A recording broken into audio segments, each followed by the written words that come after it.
I'm Dave Anthony, and this is Fox News. Good time to be in the market. County depends on WDXE News. On the air since 1940. This is The Legend. 105.3, 95.3, WDXE. And we've made it to Friday again with Mr. Stan Pierchoski. How are you, my friend? Good morning. Good morning. I love being referred to as the legend. You're the legend. Hey, did you miss me last week? I did. I did. Lottie Box did a good job. LB was here. That's right. That's right. That's right.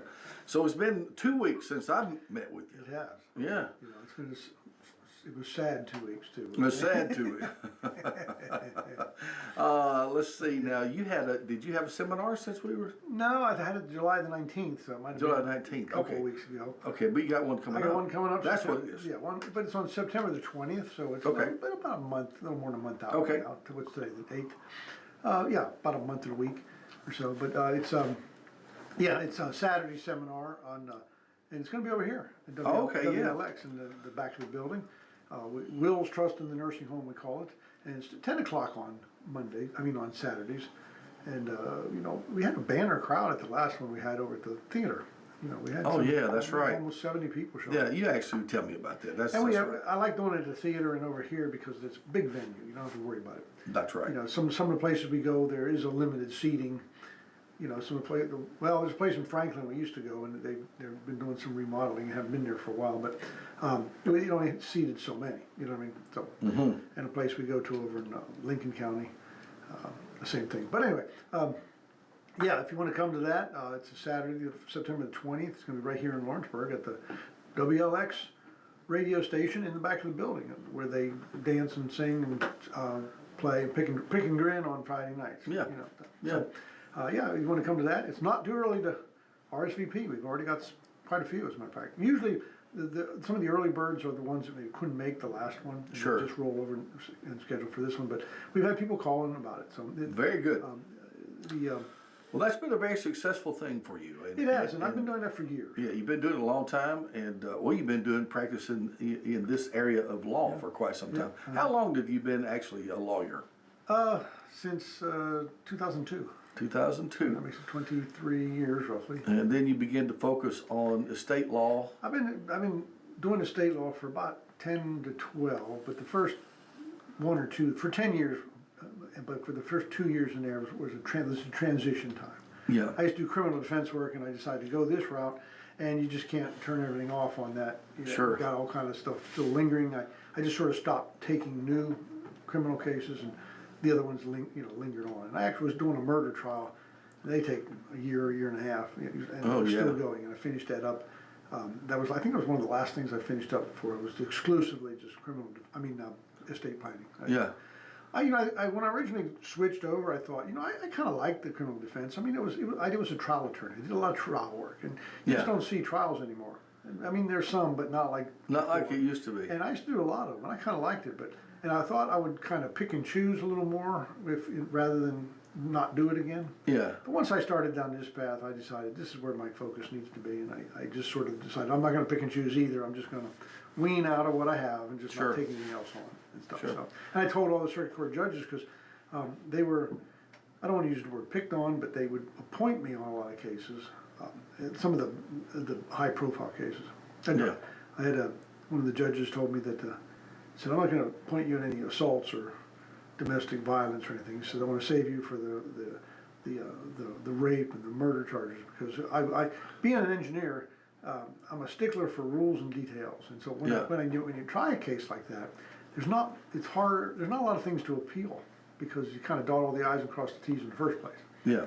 So, again, those cases take a long time, and I get court appointed and don't get paid very much. A lot of drama, I'm sure. Yeah, and a lot of good drama, but not a lot of not so good drama. Yeah, that's true. But the last case I did, it was just like, I don't know, the big wins were not as exciting, and the big losses were more depression. And so there was a time when I looked forward to doing that. I enjoyed doing it. Now I'm not being unsympathetic to what's at stake. There was always a lot at stake when you're trying somebody for one of our most egregious crimes, right? Yeah. Ton at stake, and that's sort of what made it exciting in a way. There was a lot at stake, and so that's what would drive me to be very particular about the rules and dot the I's and cross the T's because there was a lot at stake. But Sure. what I'm really referring to is doing that kind of work and giving it that kind of attention was right in my lane. You know what I mean? That's Yeah. what I like to do. Yeah. Just like I was designing something when I used to be in nuclear power and I was working on something very, you make a mistake, it could be a lot of consequences. So, Yeah. and I do the same thing in my estate planning. I mean, we really dot I's and cross T's. And so sometimes my assistants, I ask them to do something because it makes it look picky to them, but I say, please humor me. This is the way I want it to be, on a document or something. I'll look at it, proofread it, and they'll bring it to me and I'll say, let's change this because I can anticipate a concern here. Sure. That kind of stuff. And so, anyway, and I like to do that. I mean, it makes me a good attorney to be attention to details. Yeah. It also makes me a good attorney to just love the subject matter that I do, and I do. It's funny because when you think about estate planning, or when I first thought about it, Sure. there was a term my late uncle used to use, which I always thought was funny. And when I first looked into estate planning, I thought, well, that would bore an idiot. That was the term he used to use. Well, one of my old radio friends, people will remember here, Elrod, who was a part of this station for many years. Larry Elrod Moore. Everybody knew him as Elrod. And his sidekick many years ago is now a judge, Mike Harris. Oh yeah, I know. Okay, Mike. Mike Harris was on the radio here many years ago, and Mike's a great friend of mine. Mike has got a radio voice. He's got a radio voice, and he's a great friend of mine. He won't mind me telling this at all, but he was in the radio. He was radio DJ, and he decided to go to law school. And him and Elrod were tight buddies. And Elrod said to him, "You're going to law school? You're going to law school?" He said, "That's like going from driving the garbage truck to riding on the back." Well, that's probably not too far from the truth. So Some anyway. of us have a lapse of judgment when we enroll, but then once you do it, it's like, well, now I got to do it. I got so much invested in it. Well, of course, His Honor Mike now is a judge here. Yeah, So, I know Mike very well. yeah. I've worked on a few things together. And like I said, as a matter of fact, when the Star Theater didn't have its building, we kind of Yeah. did plays in places. Okay. Yeah. We did 1776 the musical. I don't know if you've ever seen it, but it's a fantastic show. Anyway, and I was John Adams. Oh, anyway, great for you. We played that, and we did it in the courthouse at Jobs County. Oh, wow. Yeah, Okay. and when we did it, we had I asked Mike if he would do a voiceover that we play at the beginning of the show. The voiceover is kind of like, hey, welcome to the show. Right. Kind of go through the logistics of where the bathrooms are and stuff like that. But tell also 30, 60 seconds about the show or something, or lay the groundwork for it. Sure. Because he had that voice, and I knew he had spent some time in radio. Right.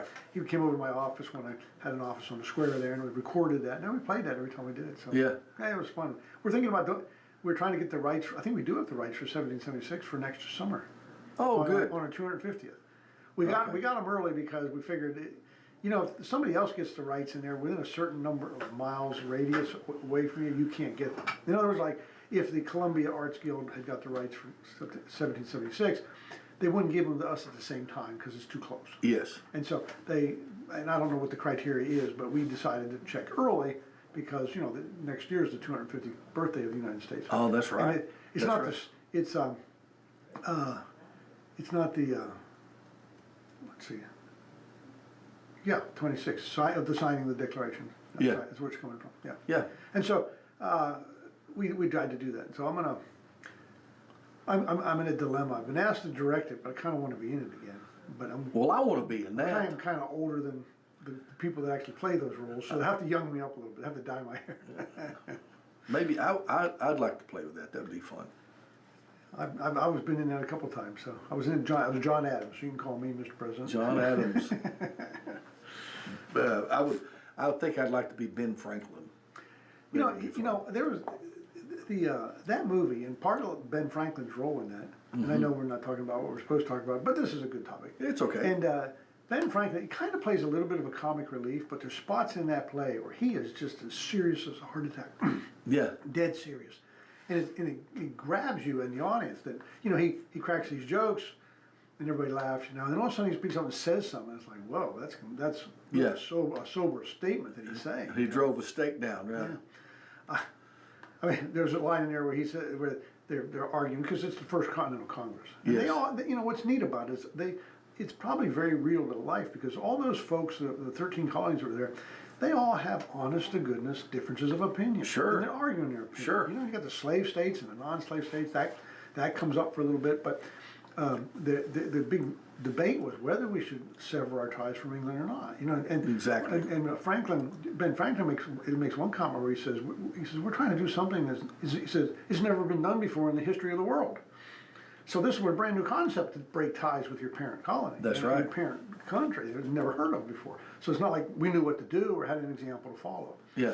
But he makes this one comment where John Dickinson from Pennsylvania is talking about, you know, we're Englishmen and we need to be loyal to our king and stuff like Right. that. And Franklin said, he starts snoring, and John Dickinson comes, wakes him up, and he says something like, try to stay awake, Mr. Franklin. And Franklin says, well, if I'm to heard myself called an Englishman, Mr. Dickinson, I'd rather stay asleep. And he says, which is funny, you know. Yeah. Then he says, why is it being such Englishman so bad? And he stands up and he says, he said, no, not if I were given the rights of an Englishman. Right. And that, which is serious, and then he turns around and says, but calling me one without those rights, he says, it's like calling an ox a bull. He's thankful for the honor, but would much rather have restored what is rightfully his. So that's a great role, Ben Franklin, because he's kind of comic relief, Yes. but like I say, when he's serious, it's like a heart attack. It's dead serious, because he was a very intelligent person. So, Is he? and the whole movie's like that. There's some funny spots, but then there's spots like you really wonder. You're Yeah. watching this thing and its history, and there's spots where you think, is this thing really going to get signed? I don't see how. I don't see how they'll get, because there's a point in there where they make it has to be unanimous, because they follow the what we know as the Robert's Rules of Order. Yeah. And they make a motion for it to be unanimous, and at the time they voted on that motion, that was passed, and they thought there's no way it'll be unanimous. They just didn't agree. Yeah. And that was like a tremendous blow. And it's like, even when you're watching a play, and even you know it got signed, you're watching a play and you're thinking, I don't see how this is ever going to get signed. Yeah. It was, but anyway, Yeah. I don't want to give too much, but it'll be in, I think it's in May. I don't think That's fantastic. we decided not to do it in July because it's hot. People have lots of things going during the holiday, and stuff. And I think we're doing a little bit, but we're going to do it in the 250th year. So. That's fantastic. I look forward to that. That's awesome. Yeah. That's awesome. It's a musical, but it's a fun musical, you know. It's not like watching Singing in the Rain or something. Yes. But anyway. Oh, well, I've learned a little something. That's Yeah, good. Yeah. That's But good. yeah, I mean that was the beginning. Well, they were brilliant men. You know, I've talked about them before. and they talk about the founding fathers and stuff. Those are the people they're talking to. They were very intelligent. Do you know the first auto pen? You know the stink that's going on about the Oh, auto yeah. pen? The auto pen. Let's And talk about that a minute. Apparently, there's nothing wrong with an auto pen, but as long as it's the president's intent that the thing gets signed. Sure. You know, Sure. The problem they're having now, and I'm telling you right now, they're going to find probably the majority of these pardons unconstitutional, because the Constitution, when it talks about pardon authority, says it must be the president's intent to pardon somebody.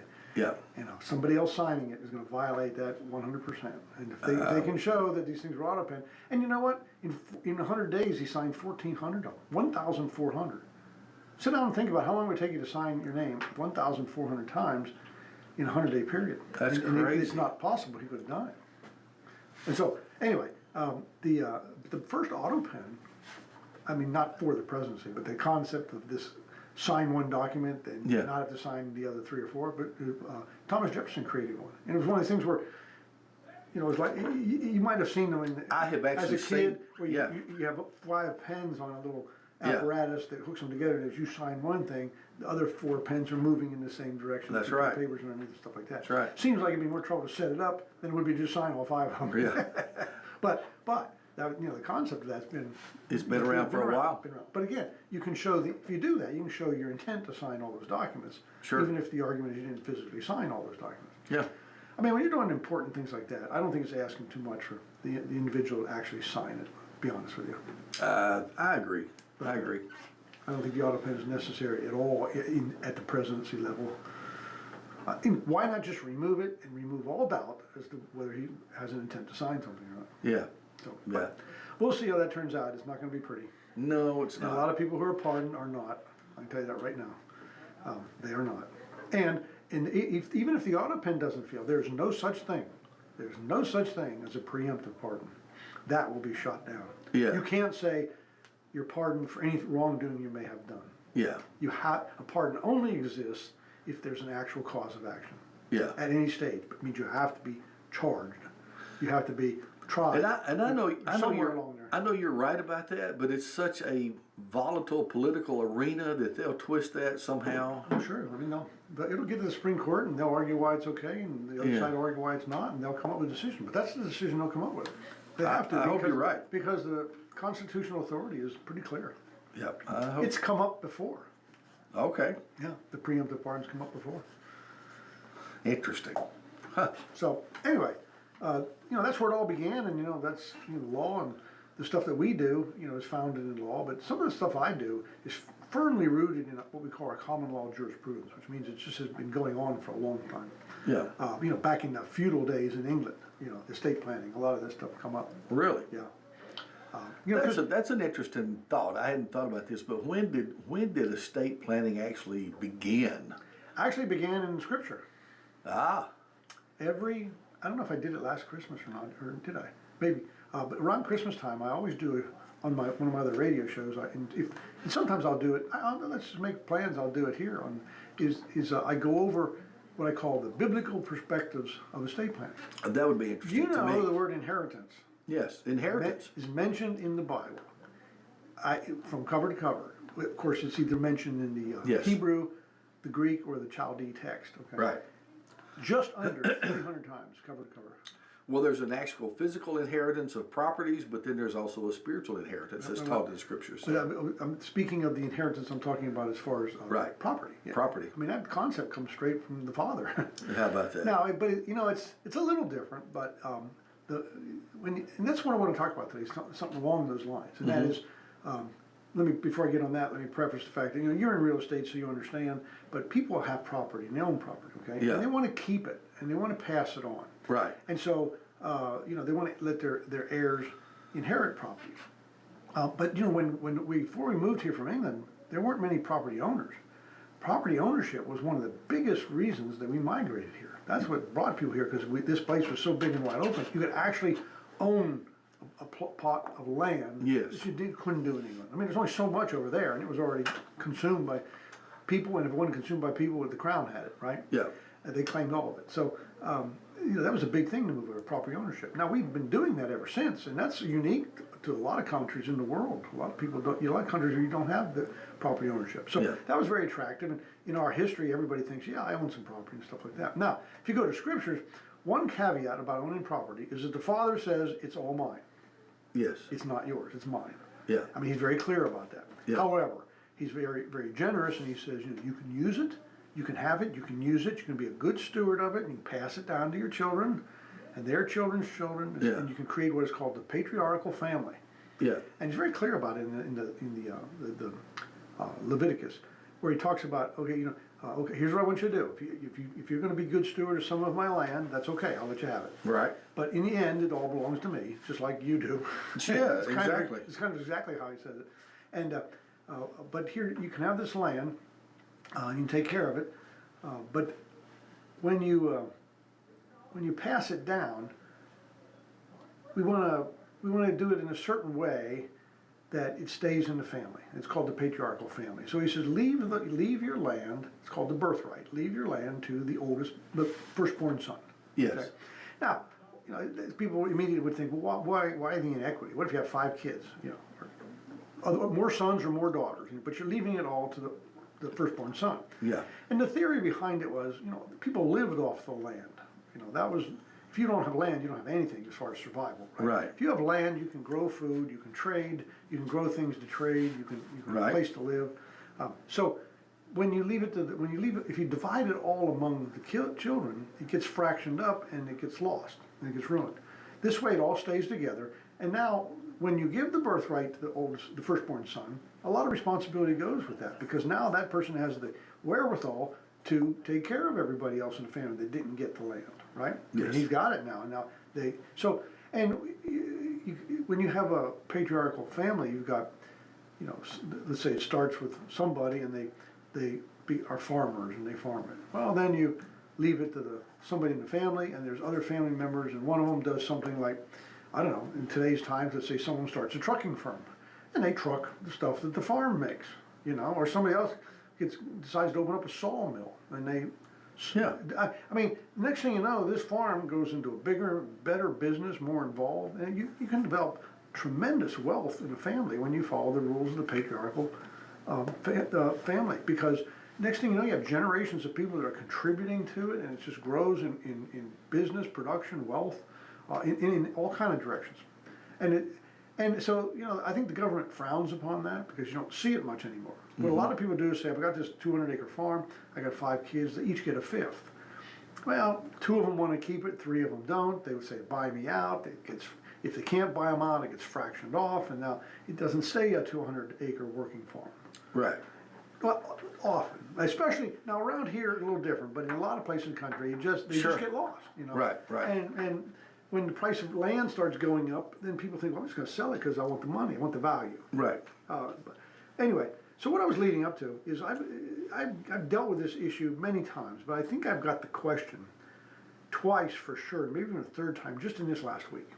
And the Okay. question is where people come to me and they say, like here in the South, it's very common to have land and you want to keep it in the family. Yes. And I get that. I think that's a great idea because that's right along scriptural lines. But they say I want to give it to my kids, but I want to make sure that they never sell it because it's been my dad had it, my grandfather had it, or however far back it goes, or even if you're just the one starting out like me.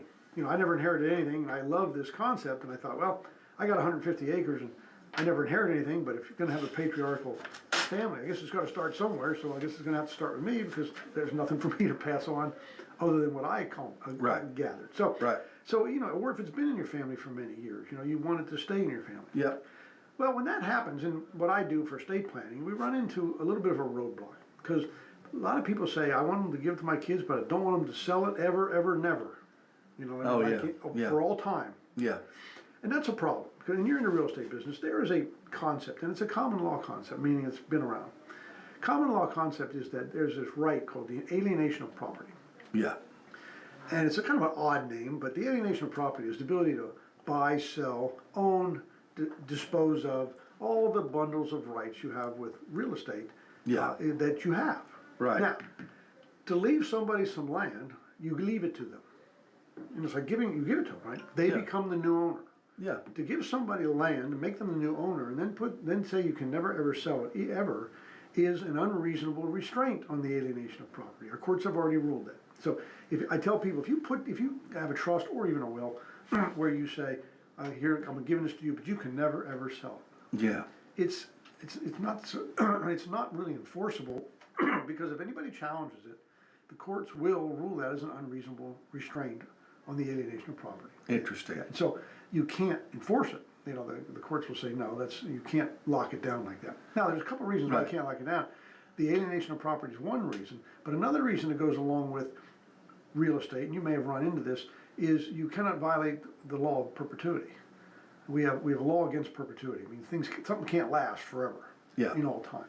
We actually used to do these things called dynasty trusts, and we're not allowed to do those anymore. Now, that went away before I even started estate planning. But it was where you have property, you leave it to your kids, and you say in there they leave it to their kids and their kids and their kids and their kids for all time, which is exactly what I'm talking about. Yeah.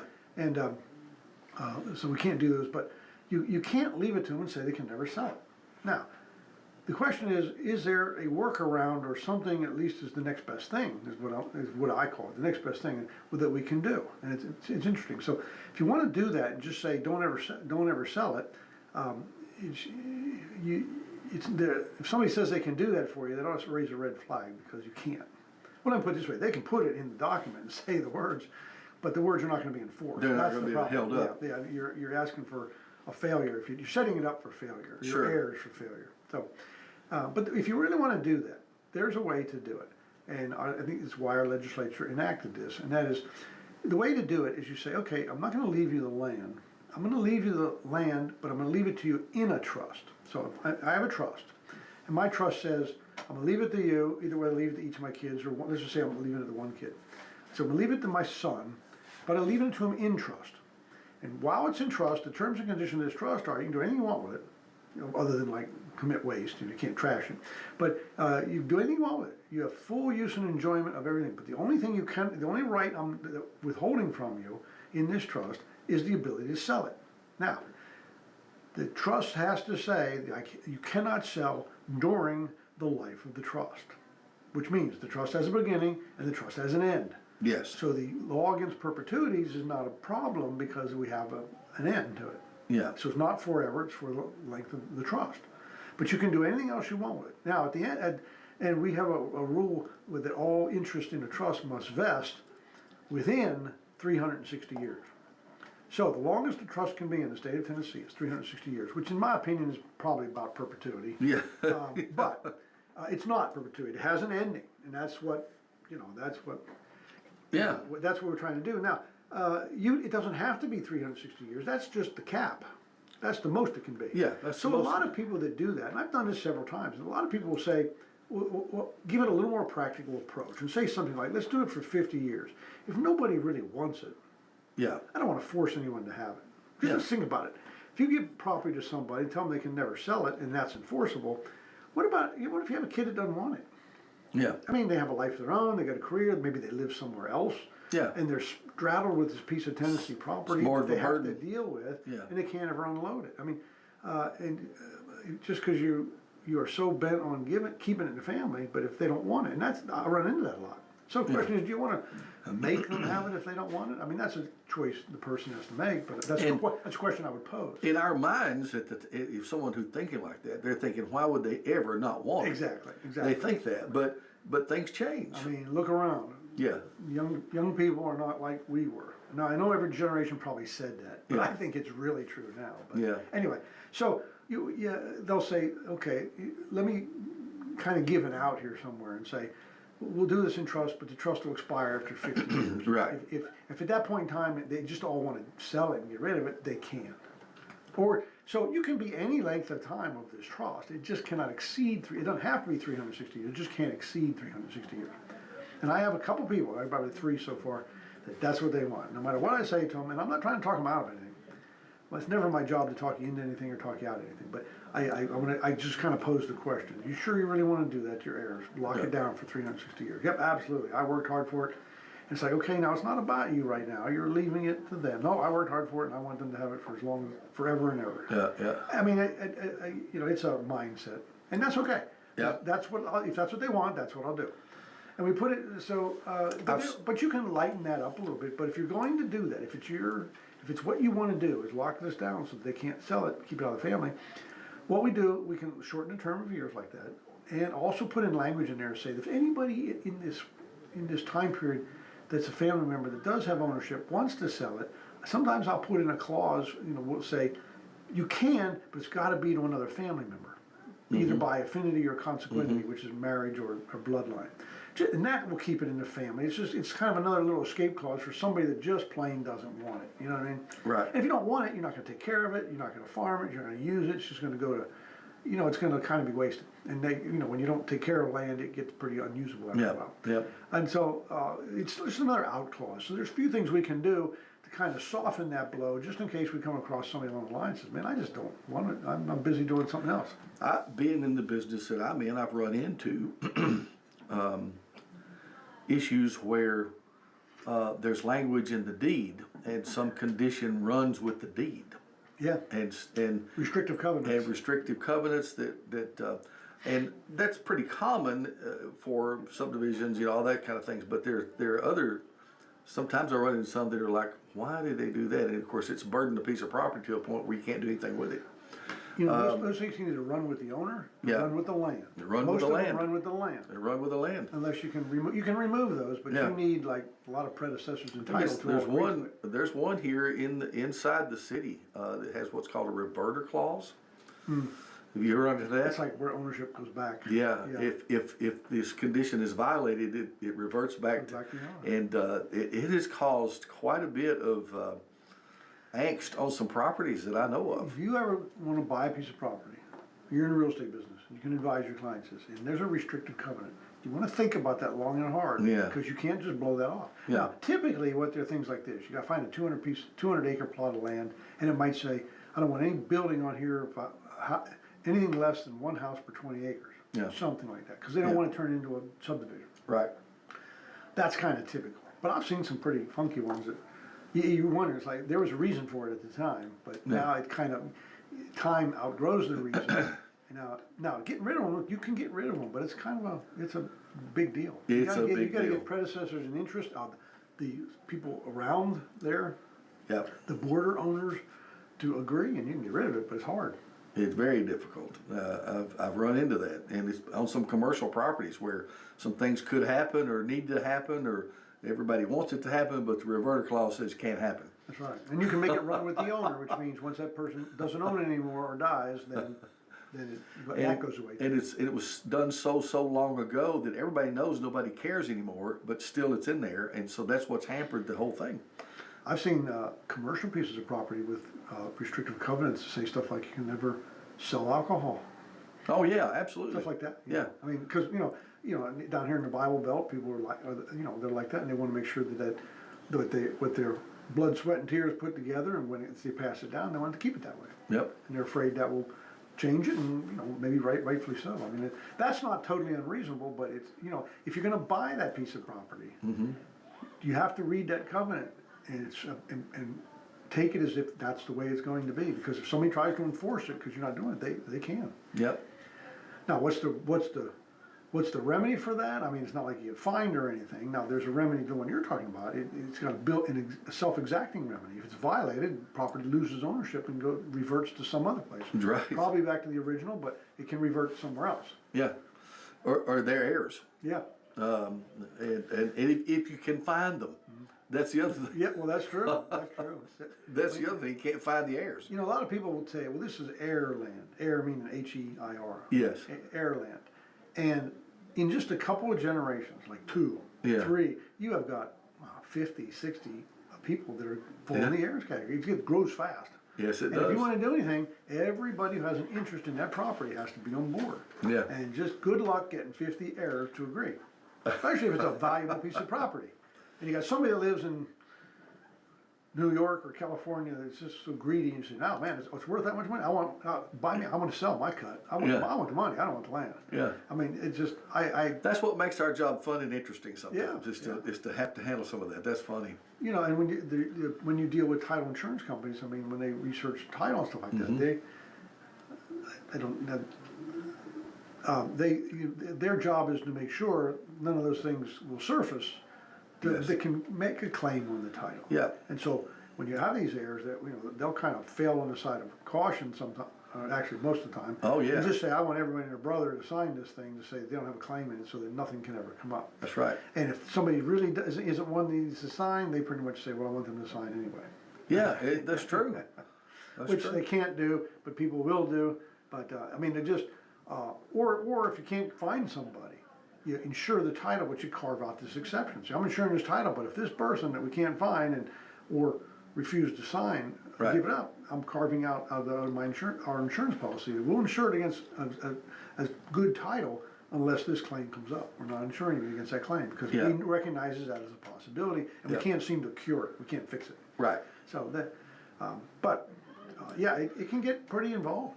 Very much so. Very much so. Seen a lot of that kind of stuff. So that's again why it's important to do some estate planning. That's right. do Especially some with real estate estate. planning, especially with real estate and possessions, just like we've talked about this morning, and that's what your world is all about. It is, and like I said, I had that question a couple of times just this week, and I've gotten it over the years many times, and I've done trusts with that language in it. Leave it in trust, and then they can sell it. They cannot sell it. One of the terms is you cannot sell it during the lifetime of the trust. Yeah. And so that's a way to get the next best thing, I guess. I can't do it for all time, but it's the next best thing. Yeah. So, but then again, what would happen, if you live up in New York and they're talking about electing that knucklehead for mayor, they're talking about confiscation of property. Yeah. I mean, you have this property, it's been your family for years, you may have restrictive covenants on it, people all along history have been honoring the covenants and honoring the ownership and stuff like that. You have a situation where the government can just seize it. Now, that's not as easy as it's said, but it's possible. It's possible. I mean, there's always been available for eminent domain, but they don't just seize it. Eminent domain means it's gotta be for the public good. For the public good. And I can see this communist argument that it's for the public good because Yes. they're all about from each according to his abilities and to each according to their needs, right? Yes. So anyway, I don't wanna go there. We could get on a soapbox. I don't wanna go there because it gets depressing. Yeah. But, Well, thank God for our freedoms. but I mean, you know, real estate is part of the American dream. If Yeah. not the American dream, you know, to own a home, you know, get it paid off. Yes. And own it. And then if you own it, then maybe pass it on to your kids or do something with it. You know, that's part of the American dream. It's so important to people, and just about everybody gets there. Yeah. I mean, I think I'll bet you 90% of the people end up with owning property. Yeah. Now, some folks in their advanced years may decide to sell it and go Yeah. live in a community or something like that. But I'm just saying that that's part of the American dream. So it's definitely right square in the middle of what you call an estate. Yeah. And it's important to you. You don't want to lose it. You don't want it consumed to the high cost of long-term care if you go to the nursing home. And you want to make sure when you have you put some sort of instrument that passes it on, you want to make sure you have something like that so it passes it on the way you want to pass it on. Because if you don't say how you want it, somebody else is going to make the decision for you. That's the state of Tennessee. They'll decide where it goes. They've already decided where it goes. And if you don't have a will or a trust, the laws of intestate succession will control, and that may not be what you want, because it's usually not.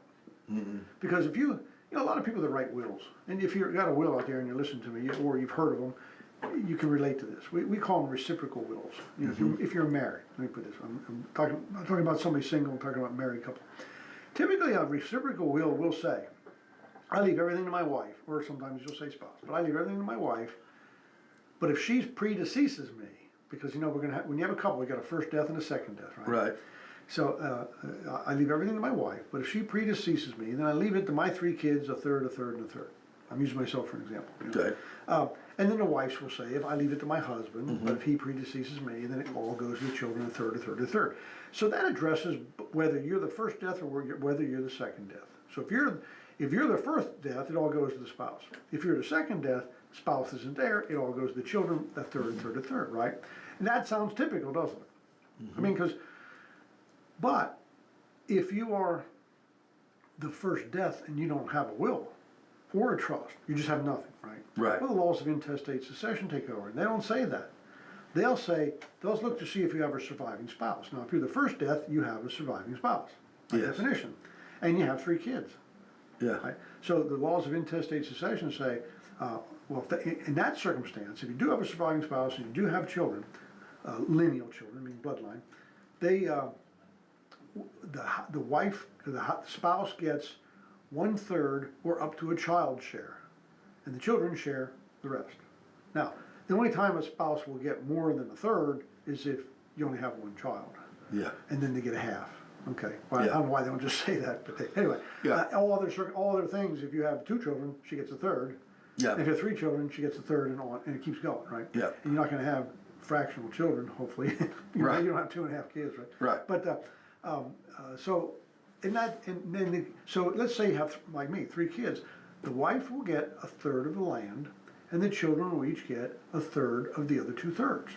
Yes. Which, if you know your math, is 2/9 each, right? Yeah. 2/9 of the property they'll get. Yeah. Now that is not what when you do reciprocal wills, I'll bet you 95% of the people do reciprocal wills. Maybe more, maybe higher percentage. Yeah. And that's not it. That's not the same answer. Because now it's going to the spouse and the kids. You've fractionally divided it at the first death. The will would say it all went to the wife. And then Yeah. it goes a third of the kids. Well, now the kids have something less than a third, and the wife doesn't even have all of it.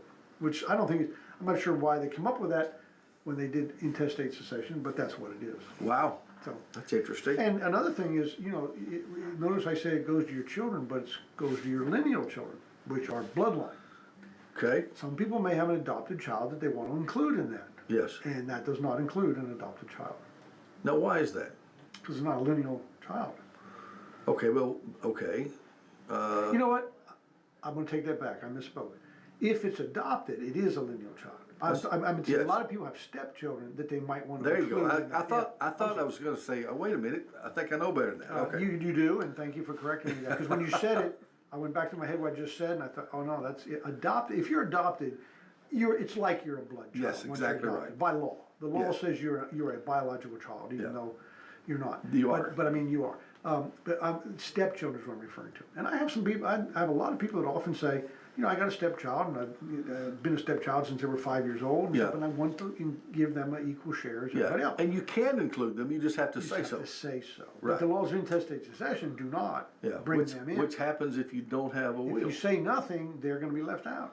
Yeah. So you need to know what the laws, when you say something, you need to know what that result is, and you need to compare it against what you want. Yeah. Now, I wanna tell a little story. I had a client just last week, I think,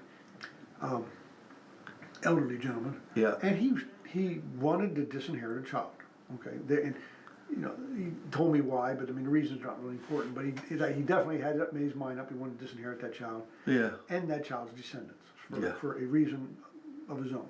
yeah, And it's his stuff, and I told him, I said, you can disinherit a child, it's your stuff, you don't have to give it to him. And you can't disinherit a spouse in the state of Tennessee because we have something called elective share, but Right. I won't go there, but you can disinherit children. You just have to say so. Now, he didn't have a will or anything like that. He said, and he made the comment that, well, he was pretty elderly and he had a lot of health issues, and made the comment, well, maybe I don't have to hurry up and do this just yet. He says, I just want to make sure it goes to these two children, not the one. I said, well, let me tell you something. Would you like to know where it goes if you don't do anything? I said, you just said you have a lot of time. Let's say you have a lot of time and something happens to you before you do something. Would you like to know where it goes? I said, sure. I said, and I did exactly that. So the laws of intestate succession is going to look to see if you have a spouse, and you don't. So it's going to go to your children per stirpes, which is in equal shares. And so it's going to go to your, the person who wanted to inherit to, he had a deceased child. And he wanted to disinherit that deceased child's child, the grandson. Okay. I said, it's gonna go to your three children. 1/3 to this one, 1/3 to this one, and 1/3 is gonna flow through your deceased child and go to his children, who will divide it up. Well, there was only one. I said, so the child you are so adamant about disinheriting is gonna get 1/3 if you don't do anything. He said, well, I don't want that.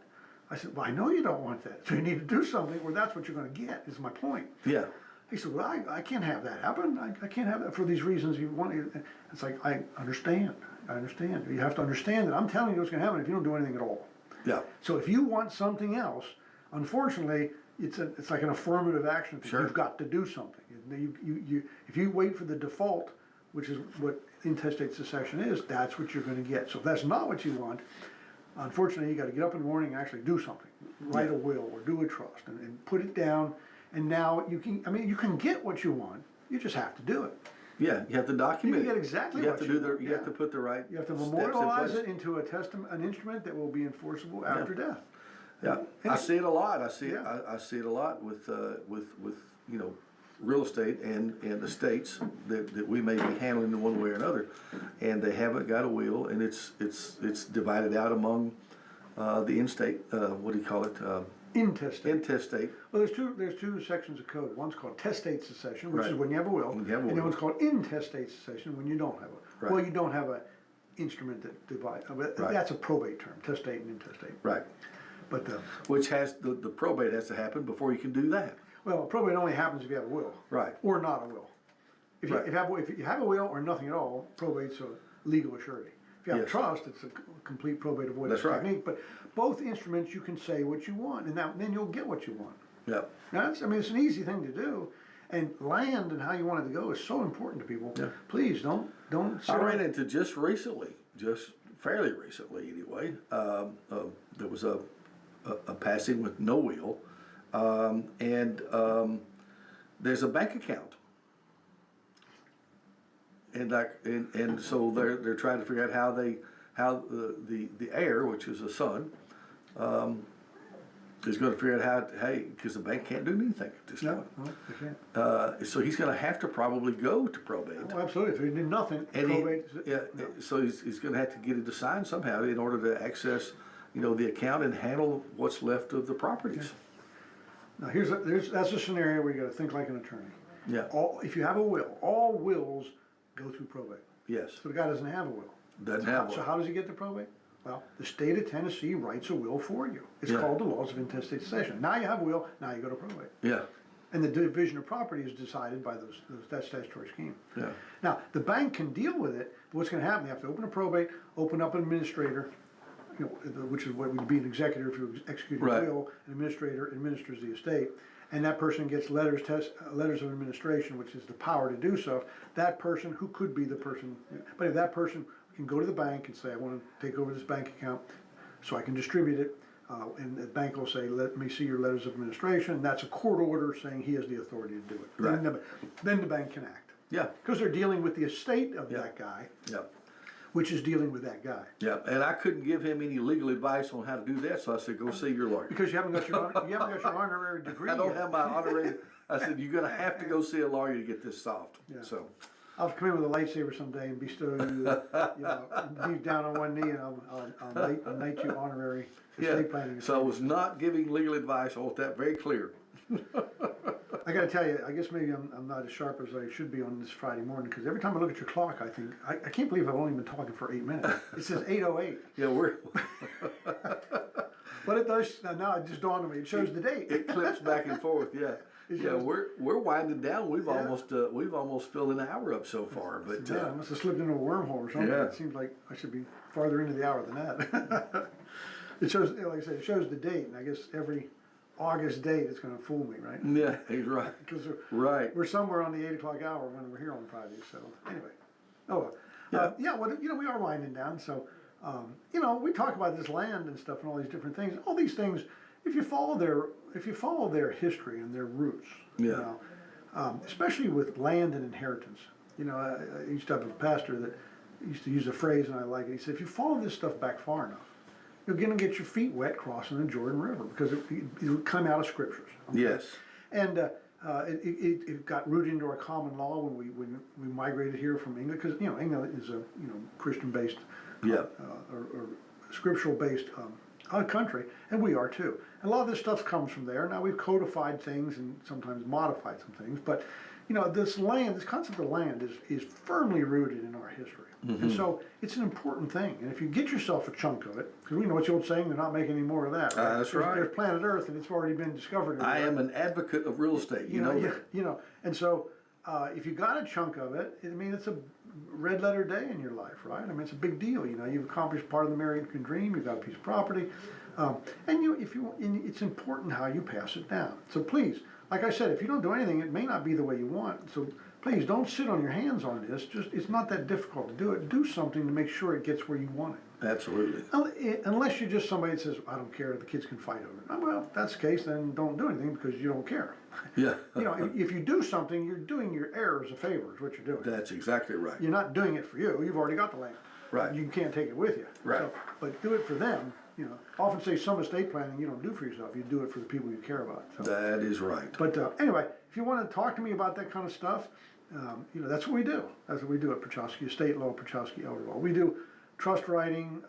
We do wills if that's all they want. But we do trust, a different kind of trust. We do 10-care eligibility and stuff like that. Land factors into that pretty big deal, because that's the favorite thing of 10-care to go after during their 10-care estate recovery program, is go after your land, and they can and they will, unless you do something about it. So we do a lot of that. And we're having a seminar on September the 20th, right here at WLX radio station at 10 o'clock in the morning. That's a Saturday. It's called Wills, Trust in the Nursing Home. I used to call it How Not to Go Broke in a Nursing Home, but I didn't want to be harsh. But that's the basic concept. There is a way to protect property from the high cost of long-term care, and we talk about that. Yeah. So if you want to talk to me, or set up an appointment of any kind, or come to the seminar, just call my office. Pierchoski State Law, Pierchoski Elder Law. The number is 931-363-7222. 931-363-7222. And you can go to my website. It's estateplanstand.com. And that'll get you there. And you can see, if you don't write the number down, you get the number there, or you can send a question by email. Yeah. And there's a lot of stuff to read on my website. I met with somebody yesterday that said, well, I researched it before I came to the seminar, and I thought, wonder what that means. I said, what do you mean you researched me? She said, well, I Googled your reviews, and I looked at your website. And there's a lot of neat things on your website, she said, to read. So, Yeah. So that's kind of a sobering thought. That's good. Before you ever meet somebody, they can already form an opinion about you. This is true. God bless the internet, right? Yeah, exactly right. Now, that works two ways, man. That is a seriously double-edged sword, right? Yes, it is. Yes, it is. But anyway, you can go to, if you want to answer a question by email, you can do so from my website, and I'll give you an answer. It might not be as soon as it comes in, but I'll give you an answer. Yeah, So, absolutely. or set up one of my 15-minute calls. We want to talk about a particular thing, and we'll see what we can talk about. So, yeah, again, that's all we do. I love doing it, and I like to think we're pretty good at it. So, Well, you've certainly had a tremendous amount of experience and know the law well. You know how to do this, and I would highly recommend Stan. You located in Pulaski on the square. They're not hard to find at all. And by the way, you do another radio show. I do. Well, know I do your used to be sister station over in Pulaski, WKSR. Yeah. They sold that, but I mean they used to be all part of Yeah, Rogers. yeah. It's still considered kind of a sister It station. is. Yes. It is. On Thursday morning they have a bonus hour. I'm only there for about 15 minutes. Yeah. But I do a 1-hour show out of Nashville, 99.7 Super Talk. Yes. You know, where all the greats. Well, I'm not I'm one of the greats, but a lot of the greats are on that show. Yeah. On that radio station, I do a show. It's like this. I call it the same thing, Bulletproof Estate Planning. It's from 8 to 9 on Sunday nights. 8 to 9 on Sunday nights. And like that, like this one, which we didn't give the number again today. So if you're listening to me and it's the first time, and you might be wanting to call in, this is a call-in show. We just forgot to give the number. We don't- we get to talking sometimes. I know. But now I assume a lot of our folks that listen to A this lot of station them know do, the number.